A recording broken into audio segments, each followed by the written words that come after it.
has there been anyone that has come forward to really question that decision or look at a recommendation for a plan? Anyone in addition to those who came forward and dissented during the adoption development process? Yes. No. I mean, I recognize that with any adoption of any major initiative, you're going to have your early adopters and your late adopters, so I understand that. But in the past 30 days, I think one of the things that we want to do is give a full airing and transparency to what we're about to adopt. Based on the conversations we've had, has anyone who was opposed to Springboard, anyone who was not opposed to Springboard now opposed to Springboard and come forward and talk with us?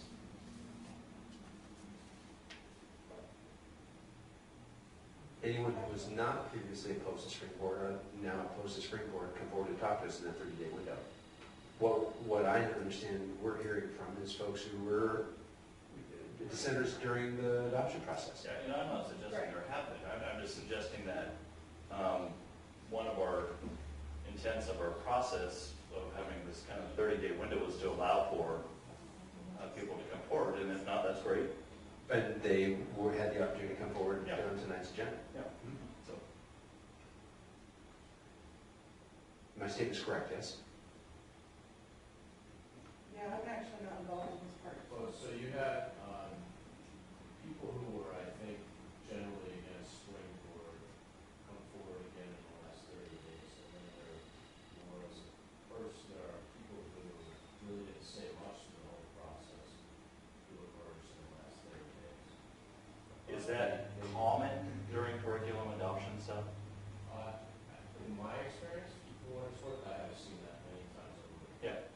And so, yes, but I don't know if ever, I haven't seen it. I've seen it 10 minutes and I've seen it like this. Yeah, and People don't necessarily access the opportunities along the way. right, Again, and they it's come in just- and left. Yeah.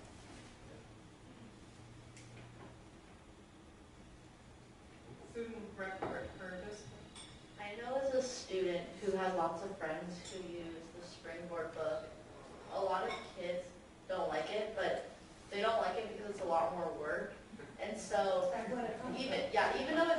even though people are currently, even though a lot of students are currently complaining about it because it's such a big shift to what we're accustomed to, in the long run, it's going to be beneficial because I'm not going to deny it. We need to be writing a lot more in high school than we actually do. I write 2 essays an entire semester. It should be more often than that. And I think the Springboard curriculum supports that system, and also it's gonna combine the middle school curriculum with the high school curriculum better. So that way everything's in line. So there's some opposition only because people don't want to work more, but once it's implemented, students will get used to it, and then that will be the way it is. Oh, wait, you were at that conversation yesterday morning, weren't you? Yeah, when we talked about Springboard breakfast. Director? Yeah, Tony, what have been the comments for those that are concerned with Springboard? There have been some claims that it's not as rigorous as what people currently do. But I would say, to be honest, I don't think there's any evidence to support those claims. I think it's, people may be used to a certain, this is my perception, used to a particular practice that they've been employing. And it's hard to change. But I haven't really myself not seen any evidence to prove that somehow Springboard is not as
to us somewhat randomly to make a judgment about a decision that used a very involved, very thorough process in which dozens and dozens of people and the public had an opportunity to comment.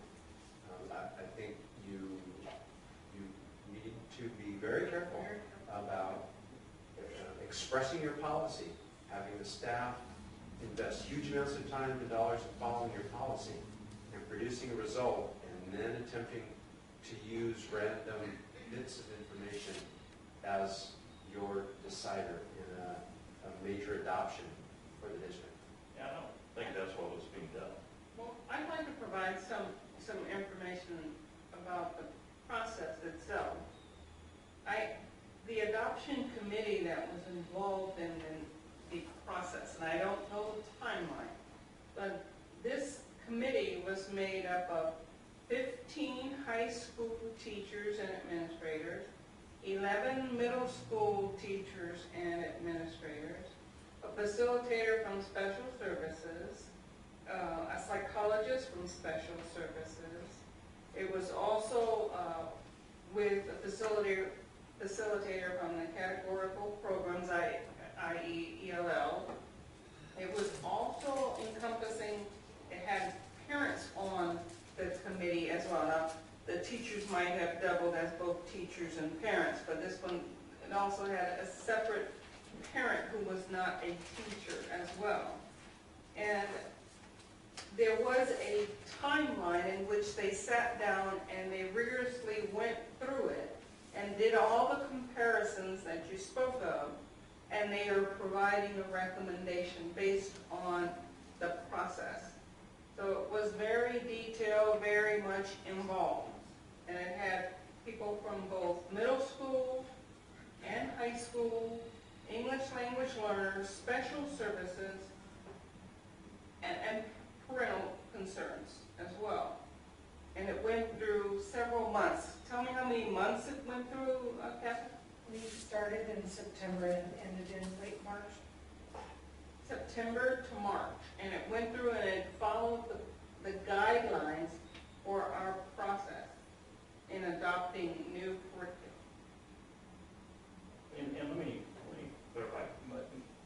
When I asked my question, it was not to question the process or question the recommendation, but was to, but I remember at the end of that discussion of the process to say, you know, one of the most important things the school board does is adopt a curriculum. And so I think really it was more to say, because we took that practice, you know, has there been additional conversation? I completely appreciate the notion that we have followed our policy, it's rigorous, it does all the things it needs to, we have planned it doing. Did we hear anything else in that addition? That's really the nature of my question, and I fully recognize that anytime you have a major initiative, it can be in business, it can be in education, that you're going to have early adopters, late adopters, and people are going to come in late that had the opportunity to comment, and they just simply don't participate. And then once you implement, and hopefully with fidelity, you know, the devil's in the details and the execution. So.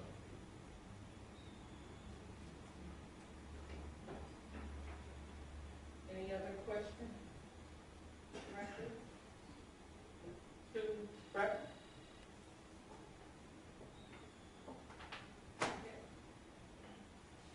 The next, where do we go from here? You know, we would call for a motion. I call for a motion to adopt, for the adoption of the secondary literacy curriculum as presented in tonight's meeting. So moved.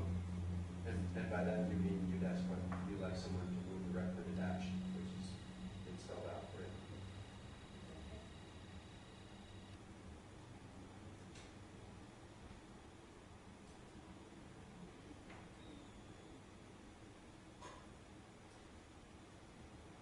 The recommended action is that the Board of Directors adopt upon second reading the Springboard Common Core Edition English Language Arts New York College Board 2014 and the accompanying instructional materials as listed in the attached secondary literacy adoption of 24-20. 2014. It's not 24, 2014. It's been moved by Director Wenta. Is there a second? Second. It's been moved by Director Wenta and seconded by Director Mason. Are there any discussions? I would add that, I mean, I think it's great, the process that we've gone through. It's like I said before, it's dependable, it passes the straight face test, it had lots of opportunities for eyes to, review it, so I think we can feel good about it. We'll now, are there any further discussion? We'll now proceed to vote. All those in favor of the motion, please respond by saying aye. Aye. Aye. All those opposed, no.